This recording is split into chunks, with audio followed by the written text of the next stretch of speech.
Kung ako man po yung mabibig goodbye, siguro po may mga kailangan pa po akong improve sa sarili ko, and I promise na pagbalik ko rito is mas malakas na ako. Deserving ko pa talagang manatili dito dahil tinigil ko talaga yung pag-aaral ko para dito. Kasi kailangan ko po yung 1 milyon. Deserving pa po akong manatili dito kasi dati pa na hindi pa kami nakapasok dito is goal po talaga namin dito is mag-grow kami together. Kaso, ako lang nauna.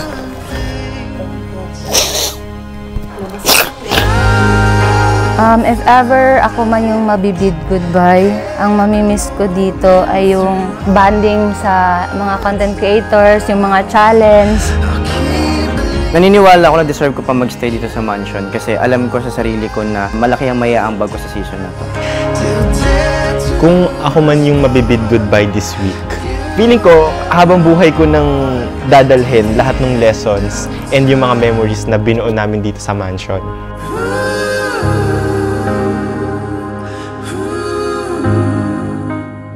Ang magbibid goodbye tonight.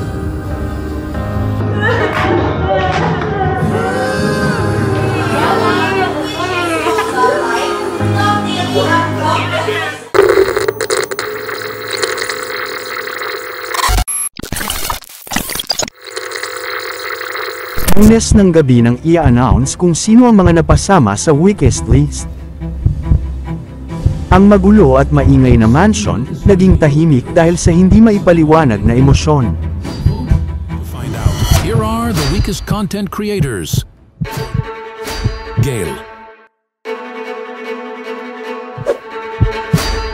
Red. Bandolf. Lloyd.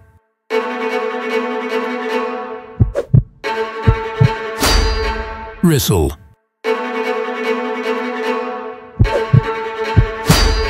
Benjo.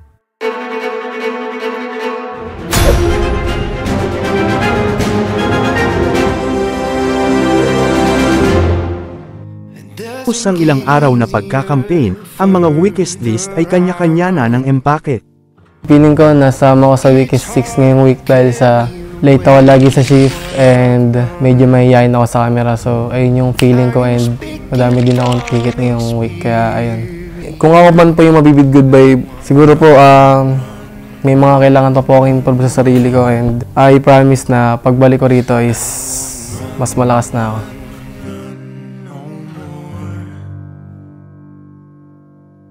Kasama ko sa weakest list this week kasi po madami pa akong late dahil hindi po talaga ako yung morning person. Deserving ko pa talagang manatili dito dahil tinigil ko talaga yung pag-aaral ko para dito kasi kailangan ko po yung 1 milyon.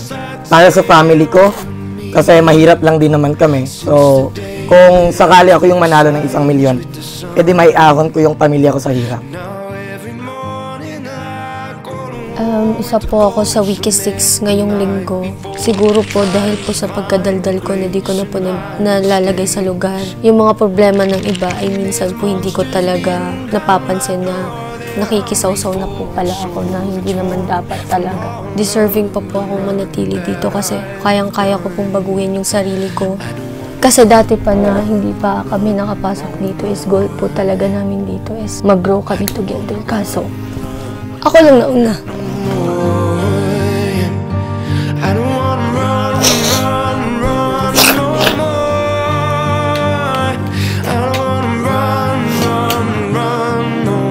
Sa tingin ko po kaya napasama ako sa weakest list this week dahil siguro na-focus ako sa pagla-live streaming and then doon ko nabuhos yung time ko. Kaya medyo nakukulangan din sila sa pakikipag-collab. If ever ako man yung mabibid goodbye, ang mamimiss ko dito ay yung bonding sa mga content creators, yung mga challenge.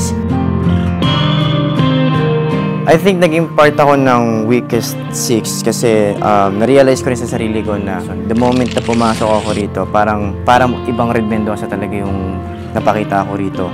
Na-intimidate din sila sa akin na lumapit sa akin. Naniniwala ako na deserve ko pa magstay dito sa mansion kasi alam ko sa sarili ko na yung natutunan ko ng FNC end of season, talagang kaya ko pa siya i-apply today. Alam ko sa sarili ko na malaki ang maiaambag ko sa season na ito.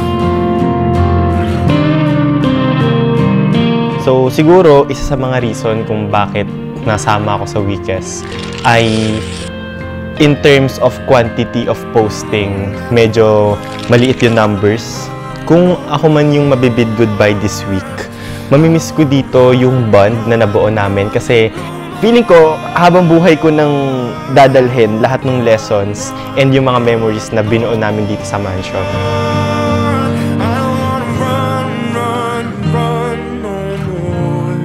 Yo, what's up, Teach Josie fam? Welcome to The House of Collab Season 7 Second Bid Night. Mas lalo pang bumigat ang emosyon sa loob ng mansion nang isa-isa nang i-announce na ang pangalan ng mga naligtas.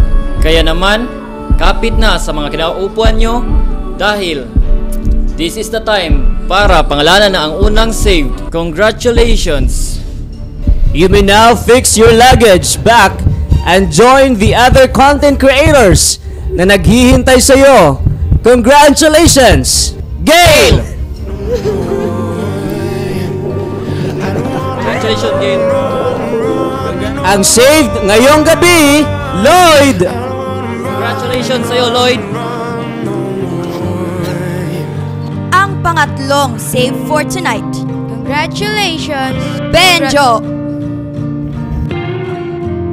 Pinangalanan na rin kung sino ang unang mag-go goodbye. Ikaw, ang magbibid goodbye tonight, Rizel.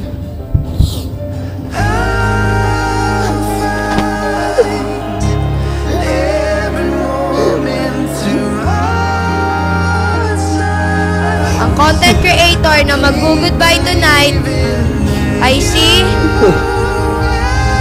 Bandol. That means, Red, ikaw ang last save for tonight. Para sa dalawang nag-bid goodbye, This is not the end of your thought journey inside the mansion. This is just the beginning of greater opportunities that is about to unfold.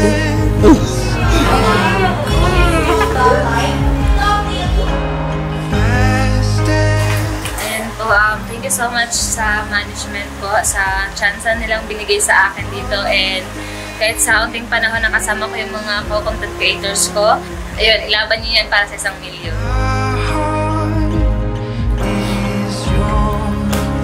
Hi guys, nagpapasalamat ako sa management, The House of Collab, and sa mga naiwan ko na co-content creators, guys, galingan nyo dyan. Sana pag nakabalik ako, magsama-sama pa rin tayo. Pero tulad ng palaging sinasabi namin, na dito sa The House of Collab tradition, na nakapag may lumabas may bagong papasok. Let's all welcome our newest content creators, Lars and Luna!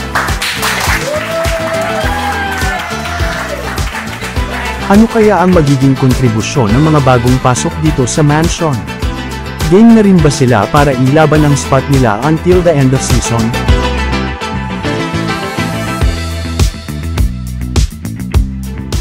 Yan ang dapat natin abangan dito sa The House of Collab Season 7. The 1 Million Creator Showdown.